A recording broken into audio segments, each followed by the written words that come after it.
ಇದುವರೆಗೂ ಈ ಒಂದು ಸಮಿತಿ ರಚನೆಯಾಗಿತ್ತು. ಇದಕ್ಕೆ ಚಾಲನೆ ನೀಡಿರಲಿಲ್ಲ. ಈಗ ನಮ್ಮ ನಮ್ಮ ಇ ಕೃಷ್ಣಪ್ಪನವರು ಗೌರವಾಧ್ಯಕ್ಷರಾಗಿ ನಮ್ಮನ್ನು ಒಂದು ಅಧ್ಯಕ್ಷರನ್ನಾಗಿ ಮಾಡಿ ಇದಕ್ಕೆ ಹೋರಾಟ ಮಾಡಬೇಕು ಅನ್ನೋದನ್ನು ಮಾಡ್ತಾ ಇದ್ದೀವಿ.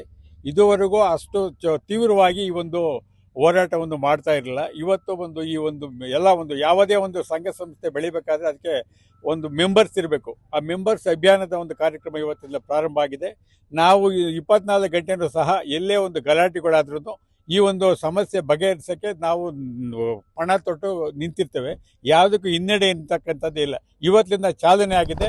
ಅಧ್ಯಕ್ಷರು, ಉಪಾಧ್ಯಕ್ಷರು, ನಮ್ಮ ಶ್ರೀನಿವಾಸ ಮೂರ್ತಿ ಶಾಸಕರು, ನಮ್ಮ ನಿರ್ದೇಶಕರು ಎಲ್ಲರದು ತೊಡೆ ತೊಟ್ಟು ನಿಂತಿದ್ರೆ ಯಾವುದೇ ಹೆದರ್ಕೊಳ್ಳೋದು, ಅವ್ರು ಎಷ್ಟೇ FIRಗಳು ಮಾಡಲಿ, ಎಷ್ಟೇ ಕೇಸ್ಗಳಾಗಲಿ ಏನು ತೊಂದರೆ ಇಲ್ಲ. ನಾವು ಹೋರಾಡ್ತಾ ಇರೋದು ನೆಲಮಂಗಲ ತಾಲೂಕಿನ ಒಂದು ಜನತೆಯ ಸ್ವಚ್ಛಕ್ಕೋಸ್ಕರವಾಗಿ. ಇವತ್ತಿನ ದಿವಸ ಆ ನೀರೇನಾದರೂ ಬಂದು ನಮ್ಮ ಬೋರ್ವೆಲ್ಗಳಿಗೆ ಏನಾದರೂ ಆ ನೀರುಗಳು ಹೋಯ್ತು ಅಂದರೆ ಅದನ್ನು ಒಂದು ಸರಿ ಮಾಡಲಿಕ್ಕೆ ಬ್ರಹ್ಮ ಬಂದರೂ ಆಗಕ್ಕಿಲ್ಲ, ಮತ್ತೆ ಅದು ಸರಿ ಮಾಡೋಕ್ಕೆ ಆಗಕ್ಕಿಲ್ಲ. ಇವತ್ತೇನು ಈ ಕಾಂಗ್ರೆಸ್ ಕೆಲವು ನಾಯಕರುಗಳು, ನಮ್ಮ ಸ್ನೇಹಿತರುಗಳು ಇದಕ್ಕೆ ಸಪೋರ್ಟ್ ಮಾಡ್ತಾ ಇದ್ದಾರಲ್ಲ, ಇದೇನಾದರೂ ಇಂಪ್ಲಿಮೆಂಟ್ ಆಗೋದ್ರೆ ಇನ್ನು 10 ವರ್ಷ ಆದಮೇಲೆ ಮನೆ ಒಳಗೆ ಹುಡುಕೊಂಡು ಹೋಗಿ ಹೊಡಿತಾರೆ ಅವ್ರನ್ನ. ಖಂಡಿತ ಇದನ್ನು ಬರೆದಿಟ್ಕೊಳ್ಳಿ ಅವರು. ಯಾಕೆಂದರೆ ಅಷ್ಟು ತೀವ್ರವಾದ ಪರಿಣಾಮ ಬೀರುತ್ತೆ ಇದು.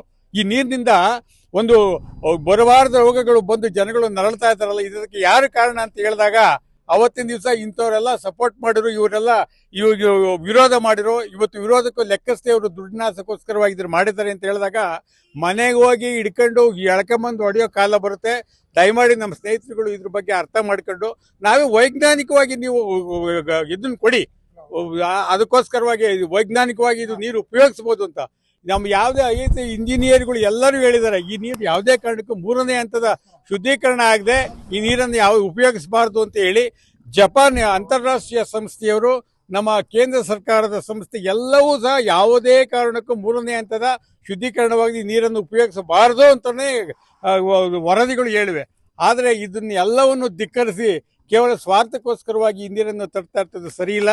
ನಮ್ಮ ನೀರು, ನಮ್ಮ ಕೆರೆಗಳನ್ನು ಕಟ್ಟಿರ್ತಕ್ಕಂಥದ್ದು ಮಳೆ ನೀರು ಸಂಗ್ರಹಿಸಿ ಮಾಡಿ ಒಳ್ಳೆ ಬೆಳೆ ಬೆಳೆದು ಜನ ಜಾನುವಾರುಗಳಿಗೆ ಕೊಡಲಿಕ್ಕೋಸ್ಕರವಾಗಿ ಆ ಒಂದು ಕುಶವಾವತಿ ಕಕ್ಕಸ್ ನೀರು ತಮ್ಮದು ತಿಪ್ಪೆಗುಂಡಿ ಮಾಡ್ಕೊಳ್ಳೋಕ್ಕೋಸ್ಕರವಾಗಿ ನಮ್ಮ ಕೆರೆಗಳನ್ನ ಹಿಂದೆ ನಮ್ಮ ರಾಜ ಮಹಾರಾಜರುಗಳು ಕಟ್ಟಿಲ್ಲ ಅನ್ನೋದನ್ನ ನಮ್ಮ ಶಾಸಕರು ಮನಗಾಣಬೇಕು.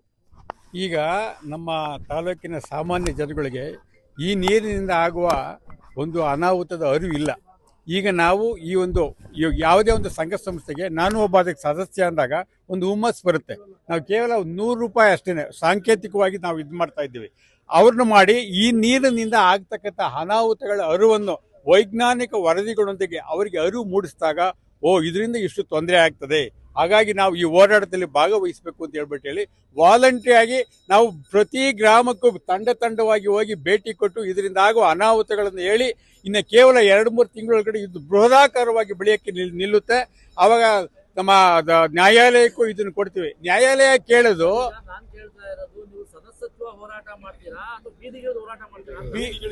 ಮೊದಲು ಸದಸ್ಯತ್ವ ಹೋರಾಟ ಮಾಡಿ ಇದರಿಂದ ಆಗ್ತಕ್ಕಂಥ ಅನಾಹುತಗಳನ್ನು ಜನಗೆ ಹೇಳಿದಾಗ ನಾವೊಂದು ಹೋರಾಟ ಕರೆ ಕೊಟ್ಟಾಗ ಅವರೇ ವಾಲಂಟ್ರಿಯಾಗಿ ತಂಡೋಪತಂಡವಾಗಿ ಬಂದು ನಮ್ಮ ಕೈ ಬಲಪಡಿಸ್ತಾರೆ ಅನ್ನೋದು ನಮ್ಮ ನಂಬಿಕೆ. ಖಂಡಿತ ಮಾಡ್ತೀವಿ.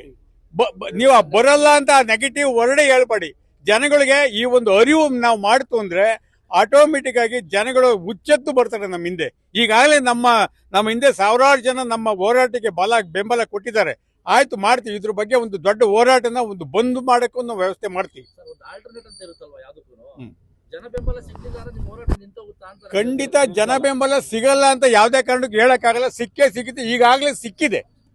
ಈಗಾಗಲೇ ಸಿಕ್ಕಿದೆ. ನಾವೇ ಅದನ್ನು ಉಪಯೋಗಿಸ್ಕೊಂತ ಇಲ್ಲ.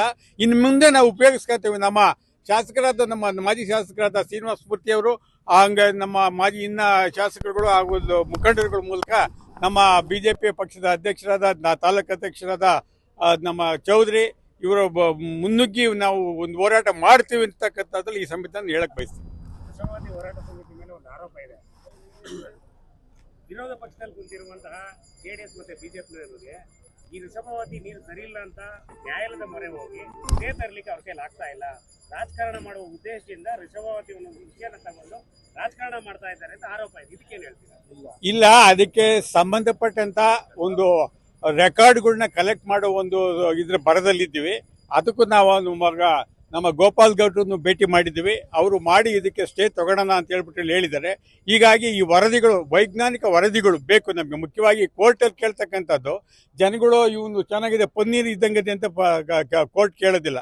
ಇದರಿಂದ ಆಗೋ ಅನಾಹುತಗಳ ಬಗ್ಗೆ ಸೈಂಟಿಫಿಕ್ ವರದಿಗಳನ್ನ ನಾವು ಕೋರ್ಟ್ಗೆ ಮಂಡನೆ ಮಾಡಿದಾಗ ಖಂಡಿತ ನಮ್ಮ ಪರವಾಗಿ ತೀರ್ಪು ಬರುತ್ತೆ ಅನ್ನೋ ಒಂದು ಹೋಪ್ ನಮಗಿದೆ. ವರದಿಗಳು ತರುವಂತ ಪ್ರಯತ್ನ ನಡೀತಾ ಇದೆ ಇಲ್ಲ? ಖಂಡಿತ ನಡೀತಾ ಇದೆ. ಪ್ರತಿಯೊಂದು ಹಂತದಲ್ಲೂ ರೈಟ್ ಟು ಇನ್ಫಾರ್ಮೇಶನ್ ಆಧಾರದ ಮೇಲೇ ನಾವು ವರದಿಗಳನ್ನು ಪಡ್ಕೊಳ್ಳೋಕೆ ಶ್ರಮ ಬಿದ್ದಿದ್ದೀವಿ. ಈಗಾಗಲೇ ಸಾಕಷ್ಟು ವರದಿಗಳನ್ನು ಪಡೆದುಕೊಂಡಿದ್ದೀವಿ. ಇನ್ನು ವರದಿಗಳನ್ನು ಪಡೆದುಕೊಳ್ಳೋ ಮಟ್ಟದಲ್ಲಿ ಇದ್ದೀವಿ. ಸರ್ಕಾರ ಅವ್ರದ್ದಿರೋದ್ರಿಂದ ಕೆಲವು ರೆಕಾರ್ಡ್ಗಳನ್ನ ನಮ್ಗೆ ಕೊಡಲಿಕ್ಕೆ ನಮಗೆ ಹಿಂದೇಟ್ ಆಗ್ತಾ ಇದ್ದಾರೆ.